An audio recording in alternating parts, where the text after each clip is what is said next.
নমস্কার বন্ধুরা, village food with কল্যাণীতে আপনাদের সবাইকে স্বাগত জানাই। আজকে আমি আপনাদের সঙ্গে শেয়ার করতে চলেছি পেঁপের পনির রেসিপি। পেঁপের পনির শুনে নিশ্চয়ই একটু অবাক লাগছে। হ্যাঁ বন্ধুরা, পেঁপে দিয়েও কিন্তু পনির বানানো যায়। বন্ধুরা, এই পেঁপের পনির ভীষণই হেলদি আর খেতে অনেকটাই রিয়েল পনিরের মতন লাগে। তাহলে চলুন বন্ধুরা, আর কথা না বাড়িয়ে কিভাবে পেঁপে দিয়ে পনির বানানো যায় সেটা শুরু করা যাক। পেঁপের পনির বানানোর জন্য আমি এখানে 500 গ্রাম পেঁপে নিয়েছি। এই দুটো পেঁপের ওজন 500 গ্রাম। এবার এই পেঁপেগুলোকে কেটে এর খোসা ছাড়িয়ে নেব।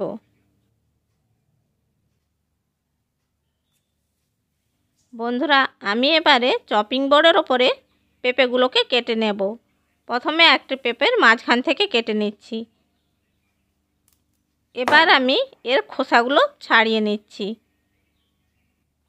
বন্ধুরা, পেঁপের খোসা খুব ভালো করে ছাড়াতে হবে, এর সবুজ অংশগুলো যেন না দেখা যায়। দেখুন বন্ধুরা, পেঁপের দুটো ভাগের একটা অংশ আমি খোসা ছাড়িয়ে নিয়েছি। এবার এটাকে ছুরির সাহায্যে এইভাবে কেটে নিচ্ছি।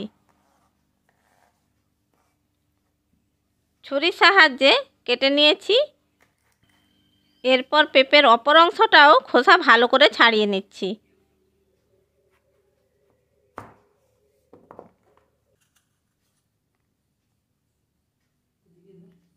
দেখুন বন্ধুরা, পেঁপেটার পুরো খোসা ছাড়িয়ে নিয়েছি। এবার পেঁপেটাকে মাঝখান থেকে এইভাবে কেটে নিচ্ছি। এরপর পেঁপের মাঝখানের যে বীজগুলো আছে সেগুলো চামচের সাহায্যে বের করে দিচ্ছি।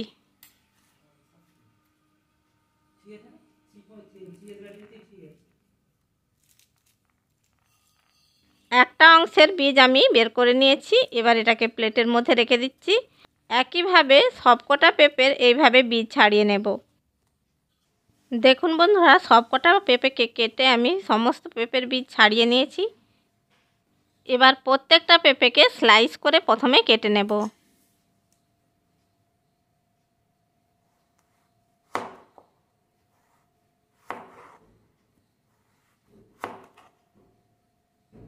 দেখুন বন্ধুরা, একটা পেঁপের অংশ নিয়ে আমি স্লাইস করে কেটে নিয়েছি। এরপর প্রত্যেকটা স্লাইস থেকে আমি ছোট ছোট টুকরো করে কেটে নেব।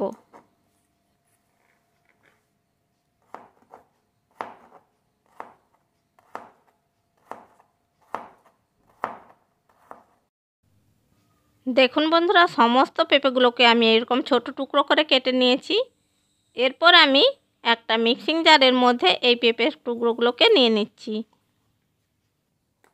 মিক্সিং জারের মধ্যে পেঁপেগুলোকে নিয়ে খুব ভালো করে পেস্ট করে নিতে হবে। একসাথে কিন্তু হবে না, মিক্সিং জারে আমি দুবার ধরে এটাকে পেস্ট করে নেব। বন্ধুরা, আমি অর্ধেক কুচনো পেঁপে মিক্সিং জারের মধ্যে নিয়ে নিয়েছি, আর বাকি পেঁপেগুলো আমি একটি প্লেটের মধ্যে তুলে রাখছি। এগুলোকেও পেস্ট করে নেব। বন্ধুরা, একটা জিনিস খেয়াল রাখতে হবে, পেঁপে পেস্ট করার সময় কিন্তু একটুও জল দেওয়া যাবে না, কারণ কাঁচা পেঁপের মধ্যে এমনিতেই জলীয় ভাব থাকে। দেখুন বন্ধুরা, আমি পেঁপেকে পেস্ট করে নিয়েছি। একদম মিহি করে পেস্ট করে নিতে হবে। আমি একেবারে মিহি করে পেস্ট করে নিয়েছি। এবার এই পেঁপের পেস্টকে আমি একটা পাত্রের মধ্যে ঢেলে নেব। বন্ধুরা, আমি সমস্ত পেঁপের পেস্ট তৈরি করে নিয়েছি। এবার আমি এই পেঁপের পেস্টটা পাত্রের মধ্যে নিয়ে নিচ্ছি।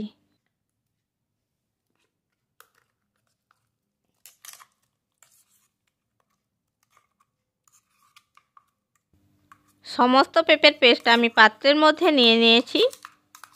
এরপর আমি বাইন্ডিংয়ের জন্যে দিয়ে দিচ্ছি 2 চামচ ময়দা, আর দিয়ে দিচ্ছি 10 টাকার প্যাকেটের 1 প্যাকেট গুঁড়ো দুধ। এবার আমি এর মধ্যে দিয়ে দেবো 5 চামচ চালের গুঁড়ো। বন্ধুরা, এখানে চালের গুঁড়োটা বেশি লাগবে। যতটা পরিমাণ পেঁপে নেওয়া হবে তার অর্ধেকটা পরিমাণে চালের গুঁড়ো নিতে হবে। এরপর এর মধ্যে দিয়ে দিচ্ছি পরিমাণ মতো লবণ। এবার সমস্ত কিছু উপকরণকে পেঁপের পেস্টের সাথে খুব ভালো করে মিশিয়ে নিতে হবে। এর মধ্যে কিন্তু একটুও জল দেওয়া যাবে না।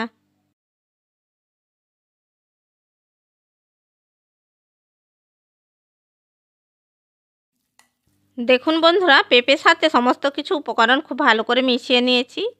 এবার এর মধ্যে দিয়ে দিচ্ছি 1 চামচ বেকিং পাউডার। বন্ধুরা, বেকিং পাউডার যদি আপনাদের কাছে না থাকে তাহলে আপনারা এখানে 1/2 চামচ বেকিং সোডাও দিতে পারেন। এবার বেকিং পাউডারকে পেঁপের মিশ্রণের সাথে খুব ভালো করে মিশিয়ে নিচ্ছি। দেখুন বন্ধুরা, সমস্ত কিছু উপকরণকে খুব ভালো করে পেঁপের মিশ্রণের সাথে মিশিয়ে নিয়েছি। এবার আমি এই রকম একটি থালা নিয়েছি। এই থালার মধ্যে অল্প একটু তেল দিয়ে তেল ব্রাশ করে নেব।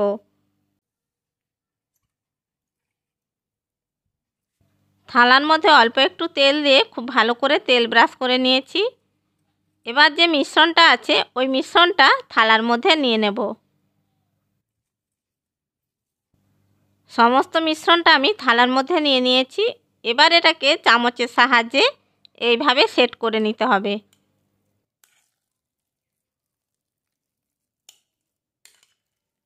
চামচের সাহায্যে মিশ্রণটাকে থালার চারিদিকে ছড়িয়ে দিয়েছি।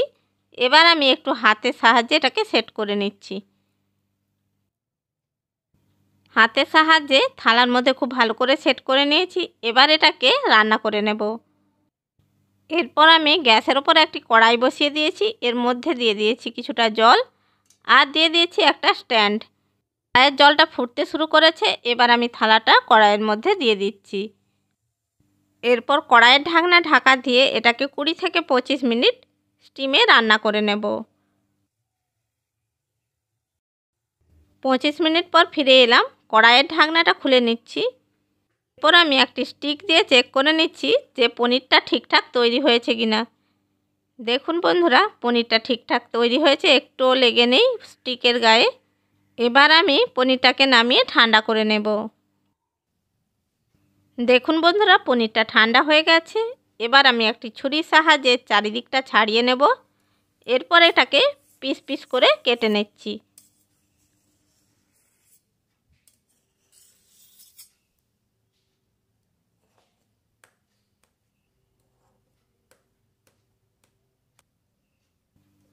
দেখুন বন্ধুরা, আমি পনিরগুলোকে চৌকো পিস করে কেটে নিয়েছি। এবার আমি এগুলোকে একটি প্লেটের মধ্যে তুলে নিচ্ছি।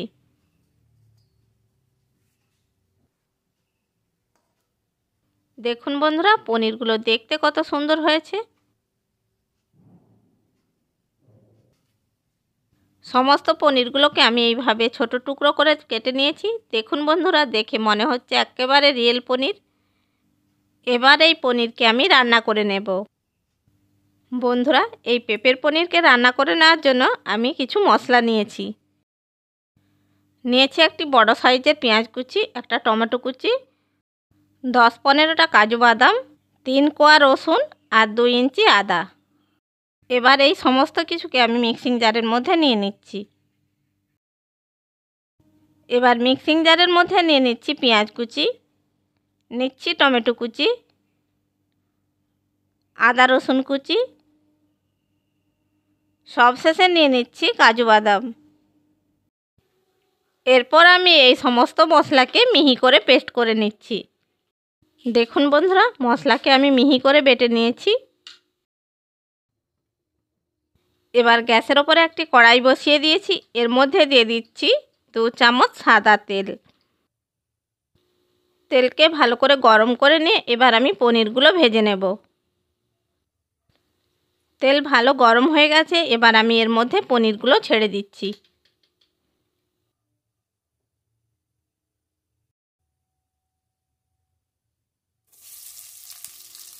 এবার পনিরগুলোকে উল্টে পাল্টে লাল লাল করে ভেজে নিতে হবে।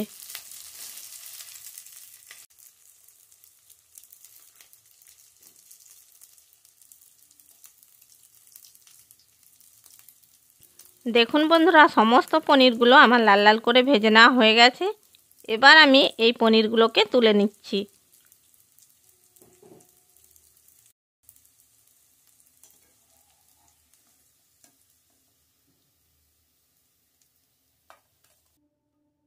সমস্ত পেঁপের পনিরগুলো আমি ভেজে নিয়েছি।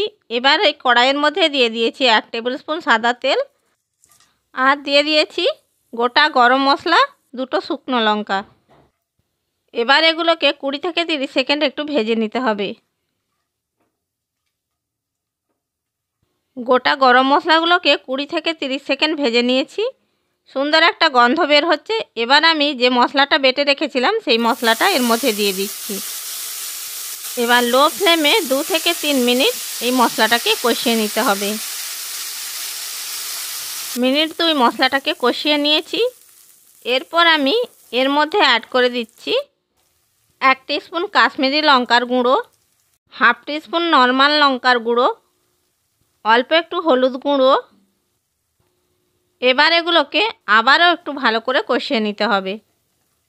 কষাতে কষাতে দেখবেন মশলা থেকে তেল ছেড়ে আসছে। দেখুন বন্ধুরা, মিনিট 5 মশলাটাকে কষিয়ে নিয়েছি। মশলা থেকে তেল ছেড়ে এসছে। এবার এর মধ্যে অ্যাড করে দিচ্ছি 2 টেবিল স্পুন টক দই।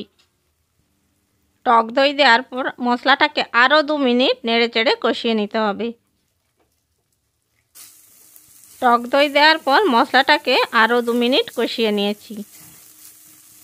এরপর এর মধ্যে অ্যাড করে দিচ্ছি অল্প একটু কসুরি মেথি। কসুরি মেথিকে নেড়েচেড়ে মশলার সাথে খুব ভালো করে মিশিয়ে নিচ্ছি। নেড়েচেড়ে খুব ভালো করে মশলা কষিয়ে নিয়েছি। এবার আমি এর মধ্যে জল দিয়ে দিচ্ছি। আমি মিক্সিং জারটা ধুয়ে জল দিয়েছি, আর একটু এর মধ্যে জল দিয়ে দেব। এবার নেড়েচেড়ে মশলাকে জলের সাথে খুব ভালো করে মিশিয়ে নিতে হবে, আর মশলাটা ফুটে ওঠার অপেক্ষা করব। দেখুন বন্ধুরা, মশলাটা ফুটে উঠতে শুরু করেছে। এবার আমি এর মধ্যে দিয়ে দিচ্ছি 2 টিস্পুন চিনি। এরপর চিনিটাকে খুব ভালো করে নেড়েচেড়ে মশলার সাথে মিশিয়ে নিচ্ছি। দেখুন বন্ধুরা, গ্রেভিটা আমাদের রেডি হয়ে গেছে। এবার পনিরগুলো এই গ্রেভির মধ্যে দিয়ে দিচ্ছি। পনিরগুলো দেওয়ার পর খুব ভালো করে নেড়েচেড়ে মশলার সাথে মিশিয়ে নিতে হবে। এরপর মিনিট 2 ফুটিয়ে নিলেই আমাদের পেঁপের পনির একদম রেডি হয়ে যাবে। 2 মিনিট পনিরগুলোকে ফুটিয়ে নিয়েছি। এরপর এর মধ্যে দিয়ে দিচ্ছি হাফ টিস্পুন গরম মশলা, আর দিয়ে দিচ্ছি 1 টিস্পুন ঘি। এবার এগুলোকে পনিরের সাথে খুব ভালো করে মিশিয়ে নিচ্ছি। বন্ধুরা, আমাদের পেঁপের পনির একদম রেডি হয়ে গেছে।